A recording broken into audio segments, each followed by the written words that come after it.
ഒരുപാട് പേര് കൂടുതൽ ചോദിക്കുന്നതാണ് എന്റെ പേരും എവിടെ പേരോട് തമ്മില് എന്റെ പേര് ഡാനി എന്നാണല്ലോ, അശ്വതി എന്നാണല്ലോ. പക്ഷെ രണ്ടുപേരും ഹിന്ദുക്കളാണ്. പിന്നെ അച്ഛന്റെ പേര് ജെയിംസ് എന്ന്. അച്ഛനും ഹിന്ദുവാണ്. പിന്നെ അച്ഛന്റെ വീട്ടിലുള്ള എല്ലാവരും പേര് ഏകദേശം ഒരു ക്രിസ്ത്യൻ ടച്ചുള്ള പേരാണ്. അപ്പൊ അതുകൊണ്ട് എന്റെ വീട്ടിൽ വിളിക്കുന്ന പേര് ആരോമൽ എന്നാണ്. അതെ, അപ്പൊ അതേ കണക്കൊരു പേരുണ്ട് എനിക്ക് കിട്ടുന്നേ ഉള്ളൂ, ഡാനി എന്ന് പറഞ്ഞിട്ട്. എന്റെ അനിയത്തിയുടെ പേര് ഡോണ എന്നാണ്. ട്വിൻസ് ആണ് പേര്. അതും പലർക്കും അറിയത്തില്ല. പുള്ളിക്കാരിയെ കാണുമ്പോൾ എൻ്റെ അനിയത്തിയാണോ അല്ലെങ്കിൽ എൻ്റെ ചേച്ചിയാണോ എന്നാണ് ആൾക്കാർ ചോദിക്കുന്നത്. പക്ഷെ ഇവരാണ് ട്വിൻസ്. അതും നമ്മുടെ പ്രഗ്നൻസിയും ഭയങ്കര റിലേറ്റഡ് ആണ്. കാരണം അവരുടെ കല്യാണം കഴിഞ്ഞിട്ട് 3 years കഴിഞ്ഞിട്ടാണോ അല്ലേ, 3 years കഴിഞ്ഞിട്ടാണ് പുള്ളിക്കാരി പ്രഗ്നൻ്റ് ആവുന്നത്. അത് നമ്മളെ കല്യാണം കഴിഞ്ഞിട്ട് 1 month കഴിയുമ്പോൾ തന്നെ ഞാൻ പ്രഗ്നൻ്റ് ആവുന്നുണ്ട്. അത് കഴിഞ്ഞിട്ട് 1 month ഗ്യാപ്പിലാണ് പുള്ളിക്കാരി പ്രഗ്നൻ്റ് ആവുന്നത്. അങ്ങനെ അനിയത്തിയുടെ കുഞ്ഞും ഏകദേശം ട്വിൻസിനെ പോലെ. അവർ തമ്മിൽ 13 days വ്യത്യാസമേ ഉള്ളൂ കുഞ്ഞുങ്ങൾ തമ്മിൽ.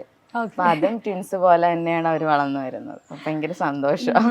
ആദ്യമായിട്ട് അതായത് നീനു ബേബി പ്രഗ്നന്റ് ആണെന്ന് അറിയുന്നു. അപ്പം ആ ഒരു സമയത്ത് റിയാക്ഷൻ എന്തായിരുന്നു? ഫസ്റ്റ് നീനു ബേബി ഹാപ്പി, എങ്ങനെയാണ് അത് പറഞ്ഞതും കാര്യങ്ങളൊക്കെ? നീനു ബേബിയുടെ റിയാക്ഷൻ? ഞാൻ എന്ത് പറയാതെ പോയി ചെക്ക് ചെയ്തിട്ട് കൊണ്ടുവന്ന് കൊടുക്കുമ്പോ ഒരു റിയാക്ഷൻ ഞാനപ്പോ അത് സന്തോഷം കൊണ്ടുള്ള കരച്ചിലായിരുന്നു. അപ്പൊ നമുക്ക് വേറെ ആരെയും കൺസിഡർ ചെയ്യണ്ടല്ലോ. നമുക്കൊരു ബേബി വരുന്നു, അങ്ങനെ ഒരു തോട്ട് മാത്രമല്ലേ ഉള്ളൂ.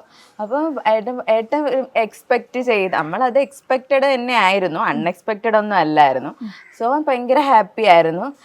സത്യം പറഞ്ഞാൽ എനിക്ക് ഏറ്റവും ബ്യൂട്ടിഫുൾ ആയിട്ട് തോന്നിയ ടൈമാണ് ആ പ്രഗ്നൻസി പീരീഡ്.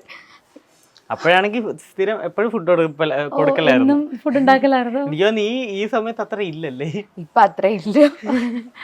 അത് പറയുമ്പോഴത്തേനും ഇമോഷണൽ ആവുന്നു.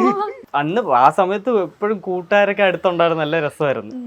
കൂട്ടുകാര് എപ്പോഴും കൂടെ ചേച്ചി ഇങ്ങനെ ഡാനി അച്ഛനായി എന്നൊക്കെ പറഞ്ഞിട്ട് ഭയങ്കര നമ്മുടെ ഗ്രൂപ്പിലെ ഫസ്റ്റത്തെ അപ്പയും അമ്മയും അതെ അതെ.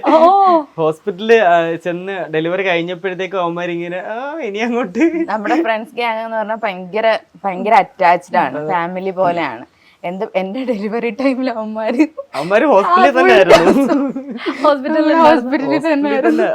ബെഡിൽ തന്നെ ആയിരുന്നു. ഇവിടെ ബോറടിയൊന്നും ഇല്ലായിരുന്നു നമുക്ക് ആ സമയത്ത്, അഡ്മിറ്റ് ആയ സമയത്ത്. പക്ഷെ ഭയങ്കര പെയിൻഫുൾ ഒരു പ്രൊസീജിയർ ആയിരുന്നു. ഞാൻ 3 days എടുത്തു പ്രസവിക്കാൻ വേണ്ടിയിട്ട്. അപ്പൊ ആ സമയത്ത് അതിന്റെ പ്രൊസീജിയറും കാര്യങ്ങളും ഒക്കെ നടന്നുകൊണ്ടിരിക്കും. അപ്പോഴും പെയിൻ ഒക്കെ ഉണ്ട്. പക്ഷെ ഇവന്മാരുള്ളപ്പോ നമ്മള് കോമഡി ഫുള്ള് എന്റർടൈനിങ് ആയിരുന്നു. പക്ഷെ ഇത്തവണ എല്ലാവർക്കും ജോലിയായി, അതുകൊണ്ട് അവര് കാണില്ലായിരിക്കും. അതിന്റെ സങ്കടമുണ്ട്, പ്രതീക്ഷിക്കുന്നുണ്ട്.